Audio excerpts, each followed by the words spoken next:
I will retire at the right time. August 2027. We have amongst us some vice chancellors.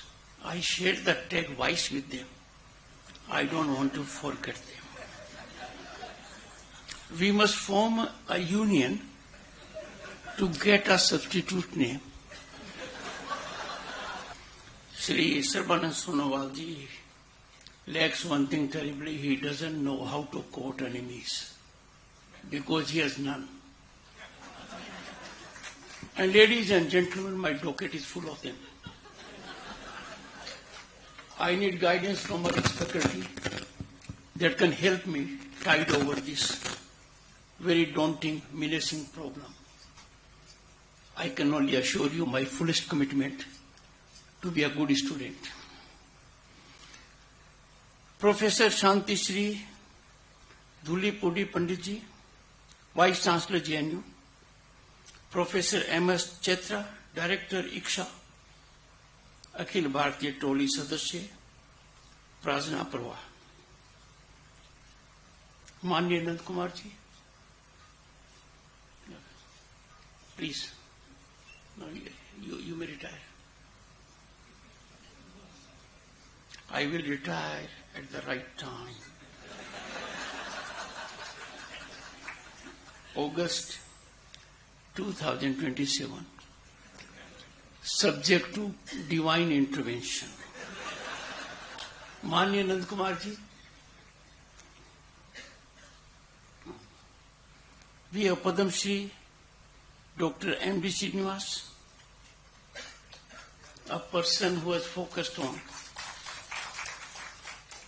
something unique, history of science and technology.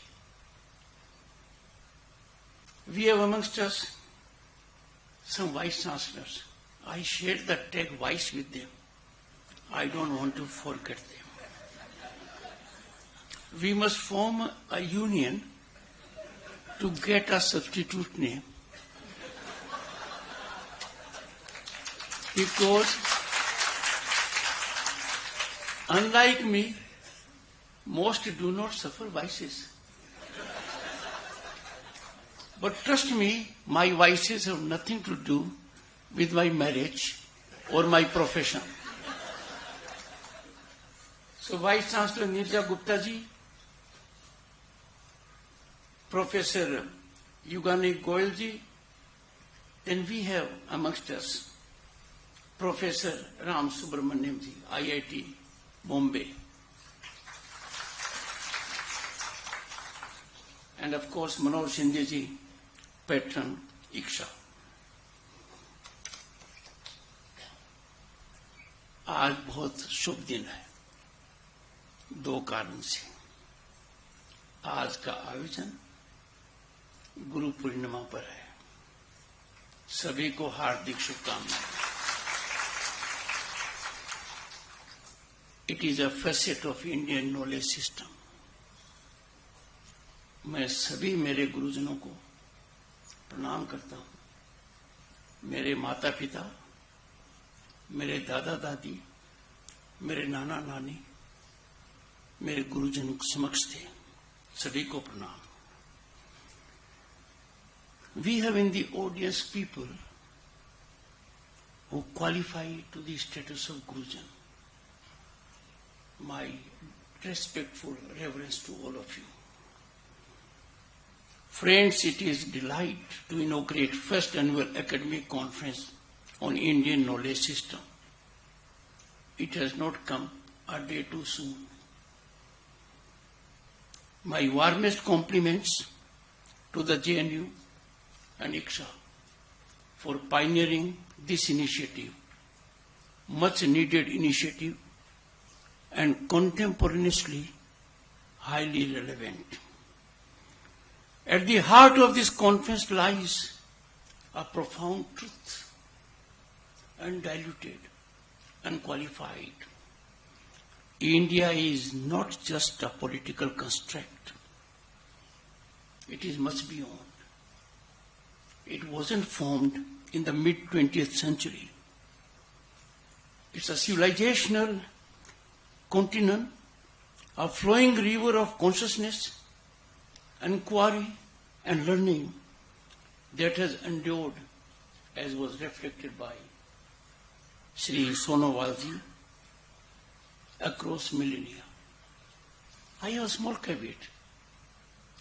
Mine is not a keynote address. Sonowalji imparted a keynote address. Friends, countries live in centuries. India thrives and lives in yugas. Yug.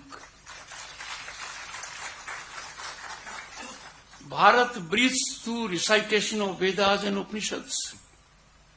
It speaks through the intricate sutras of Panini. It calculates with the precision of Aryabhat, and it governs with the prudence, patience, sagacity of Kautilya. India is unique in the world, on the planet. India's story is an unbroken narrative of human aspiration towards knowledge, harmony, transcendence. Long before universities of Europe came into being, these universities began to stir. India had already established, much before, thriving centers of learning. Our ancient land was home to luminous centers of intellectual life. Takshila, Nalanda, Vikramshila, Vallabhi, Odantpuri. These were the towering citadels of knowledge. Their libraries were vast oceans of wisdom, housing tens and thousands of manuscripts. These were global universities, where seekers came from lands near and far, from Korea and China, Tibet and Persia. These were spaces where the intellect of the world embraced the spirit of Bharat. That inclusivity which some try to teach us, they should be learning from us. India did not just teach. India welcomed, debated, exchanged, and inspired. Let me read out a quote from Max Muller's lecture to incoming British ICS officers, because it bears relevance. I quote, "If I were asked under what sky the human mind has most full developed, some of its choicest gifts has most deeply pondered on the greatest problems of life, and has found solutions of some of them which well deserve the attention even of those who have studied Plato and Kant, I should point to India," unquote.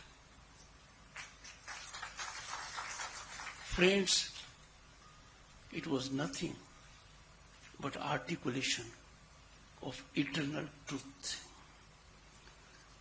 But then, friends, came an interregnum, a very gory interregnum.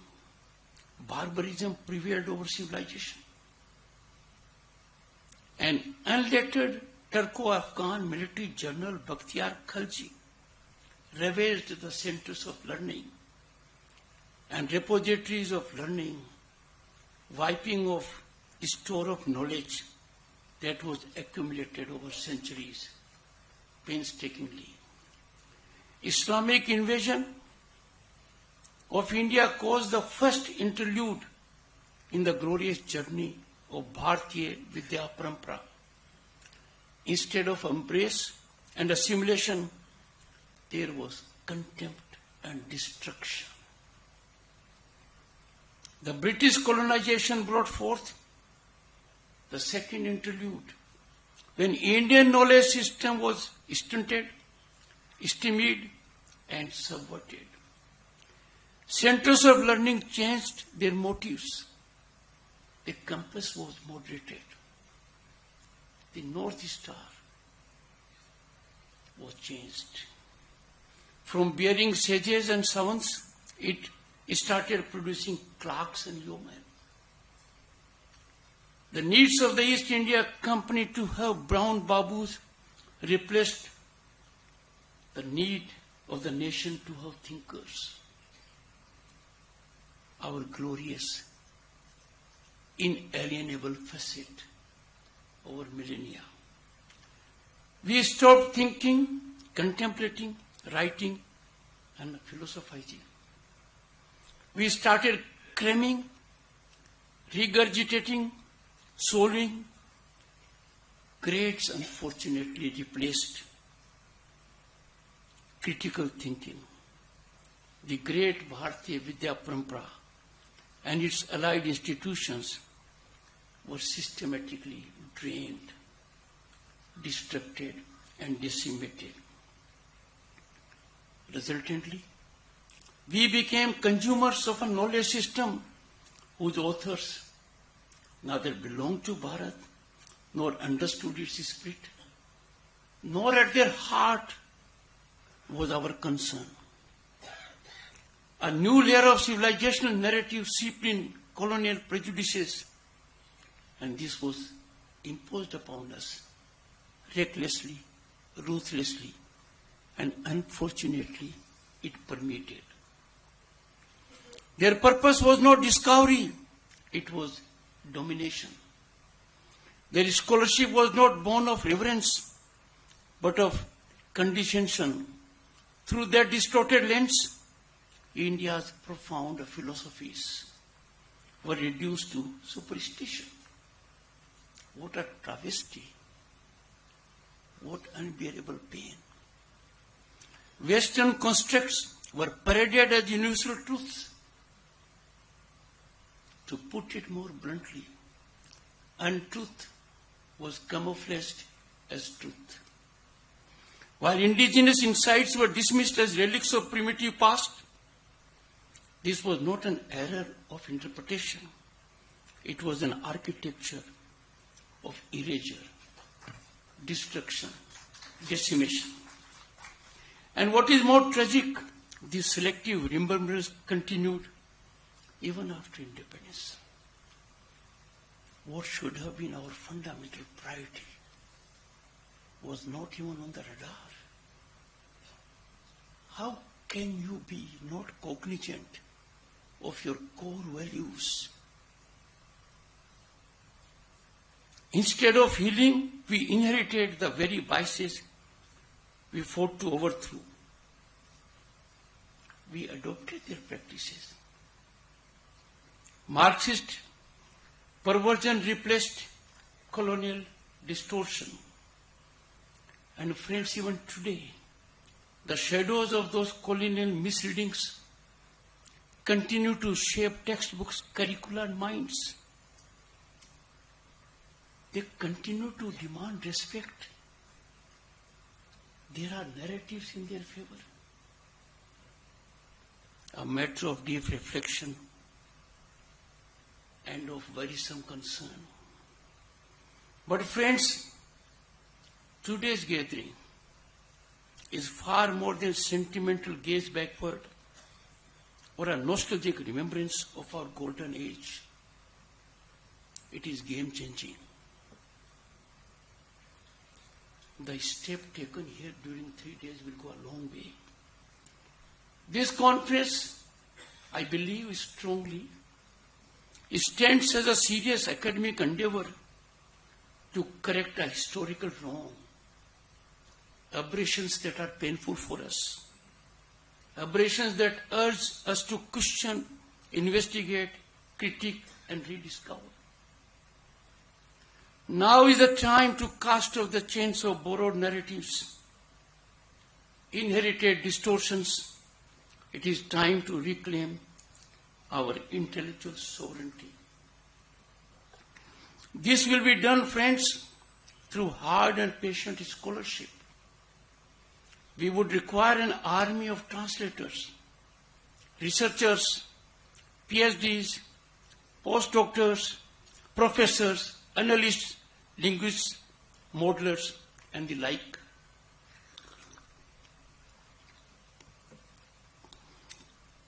There is growing need, an urgent need, to bridge what is often seen as a divide between tradition and modernity. It doesn't exist. This divide is artificial and intellectually lazy. The wisdom of the past does not obstruct innovation, rather it inspires it. The metaphysical can speak to the material. Spiritual insight can coexist with scientific precision. But then you have to know what is spiritual insight. The Rig Veda hymns to the cosmos can find new relevance in the age of astrophysics. The Charak Samhita can be read alongside global debates on public health ethics. As we navigate a fractured world, we are stunned by global conflagrations. So we are faced with a fractured world, knowledge systems that have long reflected on the interplay between mind and matter, the individual and the cosmos. Duty and consequence become relevant and vital to shaping thoughtful, enduring responses. This can emanate only from this land for the benefit of the global community. India must not merely import global narratives. We do it thinking they are full of worth. It must contribute to shaping them. And that can only happen when we build an ecosystem that values and rigorously studies our own traditions. And for this, friends, we need universities like JNU to take the lead. Ma'am, congratulations. You must be laboratories of this great intellectual reinvigoration and ideation. You must create spaces where historians work alongside coders, Sanskritists alongside biologists, ethicists alongside engineers. This conference is a crucial step to building that ecosystem. Let us therefore turn our attention to tangible action, because that is need of the hour. The creation of digitized repositories of classical Indian texts is an urgent priority, covering all classical languages such as Sanskrit, Tamil, Pali, and Prakrit, to name just few. These repositories should be made widely accessible, enabling scholars in India and researchers around the world to engage meaningfully with these sources. Equally essential is the development of training programs that empower young scholars with robust methodological tools, blending philosophy, computational analysis, ethnography, and comparative inquiry to deepen their engagement with Indian knowledge system.